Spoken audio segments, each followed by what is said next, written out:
하나 가정해보자고요. 20대 중반은 막 넘기고 실수령 250이에요. 근데 내가 출퇴근하려면 무조건 차가 필요하네? 그럼 여러분은 어떤 차를 찾으실까요? 이제 성인도 됐고 면허도 땄겠다. 차를 사고 싶다는 생각이 스물스물 들잖아요. 그리고 지역에 따라 다르겠지만 출퇴근하려면 차가 필수인 분들도 계시니까요. 그래서 오늘은 사회초년생이 현실적으로 타고 다니기에 좋은 경차에 대해 알아보러 떠납니다.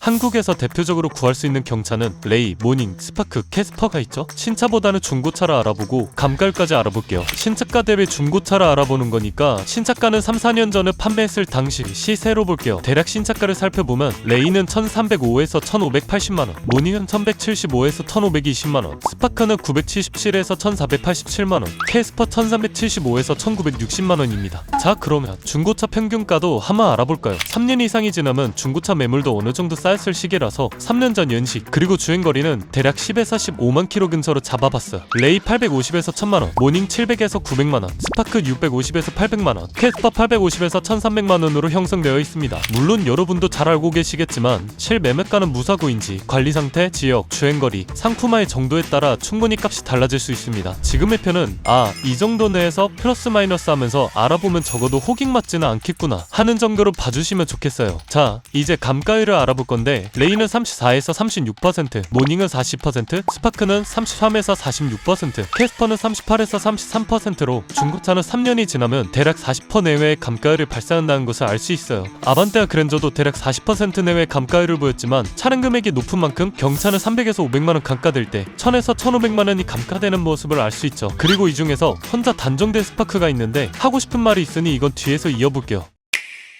일반적으로 차량이 작을수록 신차가가 낮을수록, 그리고 소비자의 선호도가 올라갈수록 감가율이 낮아지게 되죠. 그리고 3월에는 입학, 졸업, 이사 등 차량 구매 비중이 커지는 시기인데 이때 사회초년생이 선호하는 경차나 소형차의 수요가 증가하는 시기이기도 합니다. 첫 차를 구매하고 열심히 타고 다니다가 차량을 판매할 때 감가를 덜 먹이고 되팔면 큰 도움이 되겠죠. 실질적으로 구매한 금액 떼기 판매한 금액에서 나온 금액이 내가 이 차를 이 금액에 이용했구나 라고 알 수 있으니까요. 이어서 사회초년생이 경차를 선호하는 이유를 곰곰이 생각해봤는데 아무래도 이거 아닐까요? 첫째, 차량 가격적 측면뿐만이 아니라 수리비 측면에서도 이점이 굉장히 많아요. 수요가 많은 만큼 부품 수급량의 차이도 있고 전체적으로 저렴하니까요. 예를 들어 타이어가 가장 대표적인데 경차는 30만원 내외로도 작업 가능한 반면 중형 세단급만 되더라도 40만원 이상 들어간다는 게 예시가 될 수 있죠. 그 외에 점화 플러그도 경차는 5에서 8만원이 들어간다면 중형차는 10에서 18만원이 들어가고, 엔진 오일 같은 경우도 사이즈에 따라 들어가는 오일량이 다르니 금액 또한 줄어들죠. 둘째로 경차 혜택입니다.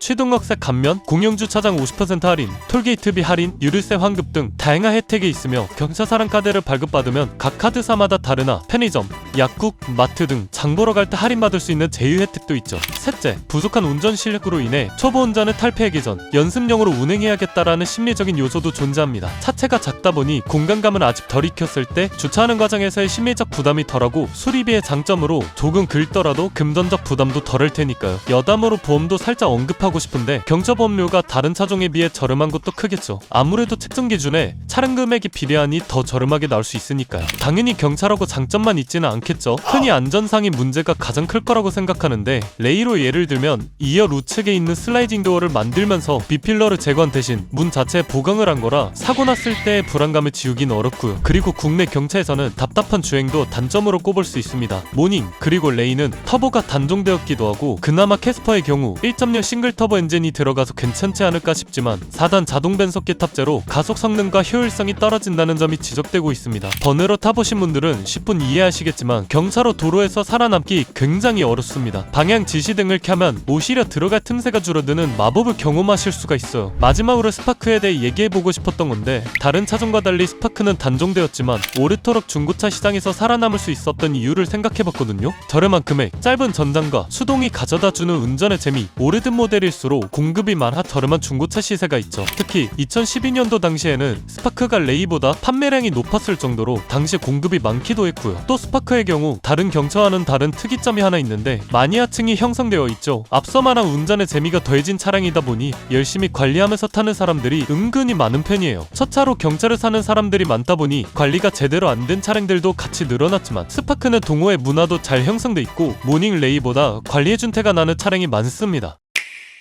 자, 정리해볼게요. 이런 사람에게 경차를 추천합니다. 첫 차를 구매하는 경우, 차를 구매하고 유지하는 부담에 대한 걱정을 가진 사람, 구매할 때와 판매할 때의 감가를 고려할 때, 그 중에서 적재 공간이 최우선이라면 레이, 주행 성능과 그나마의 안전은 스파크, 무난한 밸런스는 모닝을 추천드리며 오늘의 영상을 마무리하겠습니다. 건강한 중고차 문화를 위해 영상을 제작하는 카톡명의 김PD였습니다. 감사합니다.